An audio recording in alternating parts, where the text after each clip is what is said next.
Une fois votre RNE en poche, Maïlita Brasil vous conseille de vous immatriculer au consulat de France au Brésil le plus proche de votre lieu de résidence.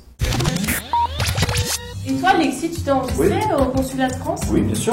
Et ça se passe comment? Tu peux nous expliquer? Je vais vous expliquer ça. Donc l'inscription au consulat de France se fait sur rendez-vous. Vous devrez y aller muni du formulaire d'inscription que vous trouverez sur le site du consulat de France, de votre passeport, de votre carte d'identité française, d'un justificatif de résidence au Brésil et d'une photo.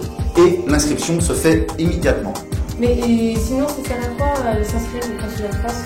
Eh bien, si vous êtes inscrit au consulat de France, vous retournez en France, vous faites des achats supérieurs à 175 €, vous pouvez récupérer la TVA. Non. Si. Du tout?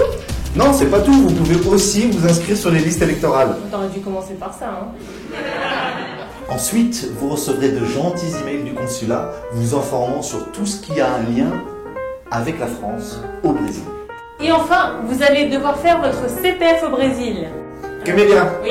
est-ce que tu peux leur expliquer ce que c'est le CPF? Eh bien, le CPF, c'est une sorte de numéro de sécurité sociale qui est obligatoire pour l'ouverture d'un compte en banque, par exemple, ou pour l'achat d'un téléphone portable, et pour d'autres achats, bien sûr. De plus, le CPF vous sera demandé lors de vos achats sur Internet ou si vous vous inscrivez auprès de services publics ou privés. Camélia, Oui. le CPF, comment on fait pour se le procurer? Alors, c'est très simple. Tout d'abord, vous devez vous rendre dans une agence Banco do Brasil ou dans une agence de Correios. Moi, je vous conseille de vous rendre dans une agence Banco do Brasil parce que c'est plus rapide. Dans un premier temps, vous allez devoir payer une taxe de 5,75 reais présentée par le fonctionnaire. Mais vous allez également devoir présenter votre protocolo de RNE. Surtout, n'oubliez pas votre passeport. Une fois ce processus terminé, vous allez devoir attendre 48 heures et vous présenter à la Receita Federal. Alors même si le processus est beaucoup plus rapide qu'à la Policia Federal, armez-vous de patience car ça reste quand même très long. Et Camélia, Oui? excuse-moi, j'ai encore une petite question. Encore? De quel document j'aurais besoin pour me rendre à la Receita Federal?